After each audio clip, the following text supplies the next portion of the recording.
misalkan saya punya utang di tahun 2000 dengan nominal 500.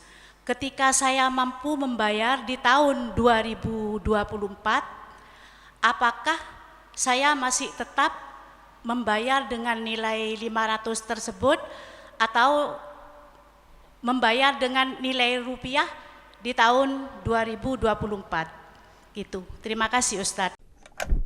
Utangnya 500.000 di tahun 2000. Nah, sekarang 2024, apakah bayarnya tetap 500.000 ataukah bagaimana? Kan sudah berlalu 24 tahun.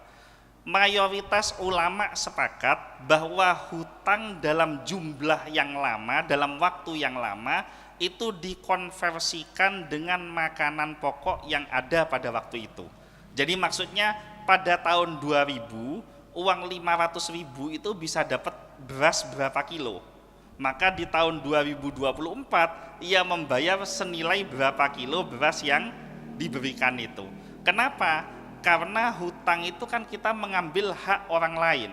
Kalau kita membayar dengan konversi nilai yang lebih kecil, dengan kebutuhan yang dengan kalau dulu misalkan 500.000 itu bisa dapat 500 kilo misalkan, sekarang 500.000 cuma dapat berapa?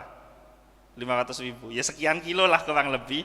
Nah maka kita zalim kepada orang tersebut, kecuali kalau yang menghutangi itu ridho menerima uang yang 500.000 itu dan ibu dibebaskan dari hutang tersebut. Itu pertama. Kemudian yang kedua, kembali lagi bab hutang, akhlaknya orang yang menghutangi dan akhlaknya orang yang dihutangi. Kalau yang menghutangi itu tidak boleh mengharapkan, tidak boleh membuat aturan mengembalikan dalam jumlah yang lebih banyak. Anda hutang ke saya 100.000, bulan depan kembalikan 105.000 rupiah. Nah itu riba.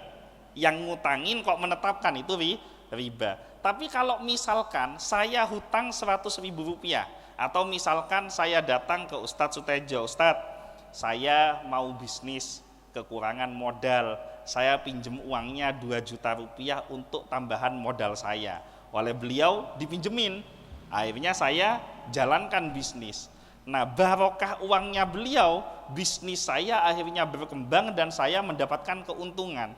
Maka pada waktu mengembalikan beliau 2 juta rupiah, saya tambahin misalkan 200.000 rupiah sebagai ucapan terima kasih saya kepada beliau. Itu sangat dianjurkan di dalam ajaran agama Islam. Jadi yang punya utang ketika mengembalikan hutangnya, kembalikan dengan nilai yang jauh lebih baik. Itu sesuai dengan ajaran para ulama, jauh lebih baik. Tapi kalau yang menghutangi tidak boleh minta kembalian yang lebih banyak. Jadi seperti itu ya Bu. Jadi kalau utangnya 500.000 di tahun 2000 dulu, itu beras berapa kilo, berarti 2024 harus mengembalikan senilai berapa kilo 500.000 di tahun 2000 itu, supaya tidak mendolimi orang tersebut.